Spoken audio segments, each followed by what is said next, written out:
कि election commission को क्या दिलचस्पी है बार बार वो एक्सप्लेनेशन देने की, और बार बार ये क्या दिलचस्पी है आपकी? साथियों, सीधा और सीधा हेराफेरी है। और नहीं तो कोई दुनिया की कोई ऐसी सरकार इतना कॉन्फिडेंट नहीं हो सकती है जहां पे मजदूर परेशान है, किसान परेशान है, छात्र नौजवान परेशान है, खिलाड़ी परेशान है, सब परेशान है, तभी कह रहा है 400 पार। तो इलेक्शन कमीशन की एक मर्यादा होती। जब टीएन सेशन थे तो उस समय लगा कि इलेक्शन कमीशन कोई संस्था है, लेकिन आज तो ये लग रहा है कि सरकार के बिहाफ पे इलेक्शन कमीशन खुद ही काम कर रहा है, इलेक्शन कमीशन को ही चुनाव लड़ना है, ऐसा लग रहा है। इंडियन एक्सप्रेस का एक रिपोर्ट है और आप जाके देख सकते हैं, survey of education 2023, most rural kids between 14 to 18 can not do class 3 maths, 25% can't read, 56.7% teens could not do simple division. ये सर्वे है, ये पूरे सरकारी सर्वे ऑफ एजुकेशन 2023। ये विश्व गुरु का दावा हो रहा है और इसकी हालत है। क्या लोग इनको वोट दे रहे हैं कि आओ मेरे बच्चों को निरक्षर बनाओ, इसके लिए वोट दे रहे हैं लोग? कि आओ हमारे रोजगार छीन लो, इसके लिए वोट दे रहे हैं? सारे आंकड़े आ रहे हैं। गुजरात में विमेन के अगेंस्ट जो वायलेंस है पिछले 5 साल में डबल हुआ है, इसलिए लोग वोट दे रहे हैं कि आओ मुझे पीटो। सीधा और सीधा ये इसलिए कह रहा हूँ कि ये बात नहीं है कि इलेक्शन कमीशन अपना काम नहीं कर रहा है। इलेक्शन कमीशन खूब अपना काम कर रहा है। जैसे आप ईवीएम डाल के वीडियो डालते हैं, नीचे आ जाता है इलेक्शन कमीशन का नोटिस आ जाता है कि सब कुछ ठीक ठाक है। ये सब कुछ ठीक ठाक है तो आपको एक्सप्लेनेशन देने की क्या ज़रूरत है? भाई साहब, मैं हिस्ट्री पढ़ाता हूँ, अब हमसे कहो कि ईवीएम हैक करके दिखाओ तो मैं तो नहीं दिखा सकता, जिसकी बंदरी वही नचावे। अगर इलेक्शन कमिश्नर जो हैं, अगर वो हिस्ट्री पढ़े होंगे या मैकेनिकल इंजीनियर नहीं होंगे, मोटर के इंजीनियर नहीं होंगे, और उनको ये कहें कि आप कार का इंजन खोल के उसको फिर से फिट कर दो, कर देंगे? नहीं कर पाएंगे ना। तो सवाल ये है कि सब जब इतनी आवाज़ें उठ रही, देश भर में आवाज़ें उठ रही कि भाई ईवीएम से नहीं, ईवीएम किसी भी फॉर्म में टेक्निकल चीज़ से कहीं भी कोई भी मैनिपुलेशन हो सकता है। फिर आप ईवीएम कर रहे हैं, वीवीपैट कर रहे हैं। अभी राजेंद्र पाल गौतम साहब 3 स्टेज समझा रहे थे कि भाई जो पोल डाला और तमाम तरह के मैं नहीं समझ पाता।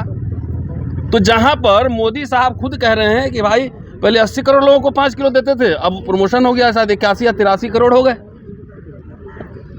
जहाँ पे एजुकेशन की ये हालत है, जहाँ मैं बैठ के कह रहा हूँ कि मैं टेक्निकल बातें नहीं समझ सकता, तो वहाँ पर जब 40% से ज़्यादा बिलो पॉवर्टी लाइन पॉपुलेशन है, जहाँ पे लिटरेसी का रेट इतना ख़राब है, एजुकेशन के आंकड़े मैं ही बता रहा हूँ, वहाँ पे टिंटेड एकदम डार्क वाला आप लगा के मशीन में डार्क वाला लगा के कह रहे हो कि 7 सेकंड में अपना वोट चेक कर लो। ये भारत अगर सबसे बड़ी लोकशाही है तो ये दुनिया की सबसे बड़ी डकैती है। और मैं तो सीधा और सीधा पहले इलेक्शन कमीशन ही संवैधानिक संस्था है, संवैधानिक संस्था को संवैधानिक तरीके से काम करना चाहिए साथियों, किसी भी कीमत पर। और देश में जितने बहुत सारे जगह से फ़ोन हमें सब लोगों को आ रहे हैं। ये एक एक्शन प्रोग्राम आपका इन्होंने बता ही दिया है कि जितने सारे लोग इसमें आना चाहते हैं इस मोर्चे से जुड़ें।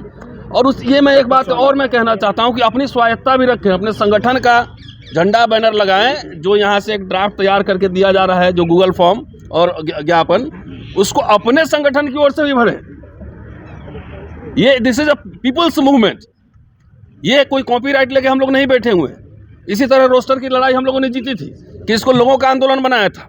ये सब आप ही का, आप अपने अपने झंडा बैनर लगाओ।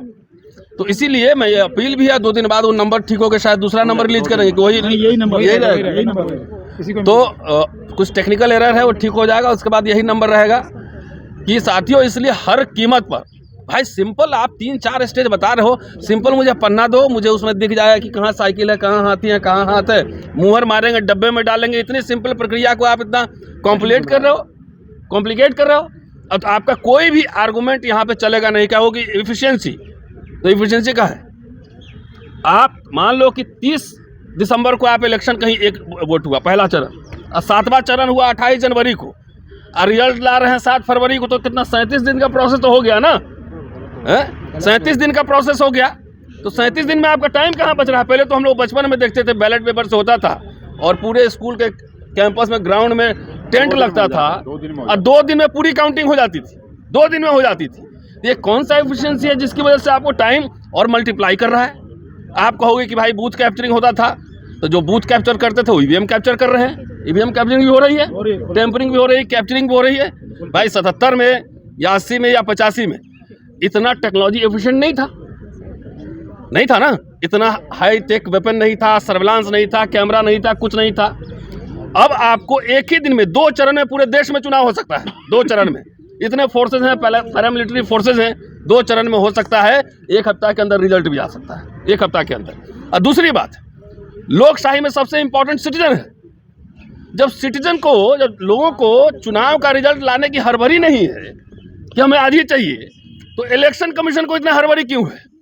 जब हम कहा कहें हम करके ठीक है 10 दिन बाद ही आएगा, लेकिन अच्छे से काउंट कर लो जी। तो लोगों ने कहीं मेमोरेंडम दिया है कि हम लोग को हड़बड़ी है कि आज काउंट करके बताओ, तो ये तानाशाही इलेक्शन कमीशन की है, और वो भी सरकार के इशारे पर। सरकार के इशारे पे कोई इनका आर्गुमेंट चल नहीं रहा है, न टाइम बच रहा है, न पैसा बच रहा है। इतने मशीन पे मशीन बने जा रहे हैं, और लाखों इंजीनियर इसमें इन्वॉल्व होते हैं। 543 नहीं, हजारों की संख्या में इन्वॉल्व होंगे। So let's make it a people's movement. EVM का विरोध हर मोर्चे पर होगा। अभी कार्यक्रम सब लगा है। इसके अलावा पॉलिटिकल पार्टी से भी हम लोग अनुरोध कर रहे हैं कि वो अपने मैनिफेस्टो में डालें और चुनावी मुद्दा इसको बनाएं।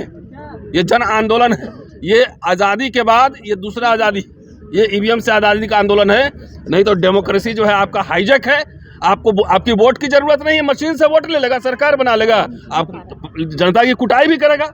इसलिए अपने हक हकूक, जिस ड्रीम के साथ डॉक्टर अंबेडकर, कॉन्स्टिट्यूएंट असेंबली के लोग, जवाहरलाल नेहरू, तमाम ऐसे लोग ने एक पार्लियामेंट्री डेमोक्रेसी की कल्पना की थी, उसको जिंदा रखने के लिए हमें आंदोलन लड़ना पड़ेगा। मैं आपको ये भी याद दिलवा दूं कि इनका जो पेरेंट ऑर्गेनाइजेशन है आरएसएस, उस समय भी जब संविधान सभा बनी थी, जब संविधान बना था, लागू हुआ था, उस समय भी इन्होंने कहा था कि संविधान को हम नहीं मानते और मनुस्मृति हमारा संविधान है। वही लोग आज हुकूमत में हैं, वही लोग हुकूमत में हैं।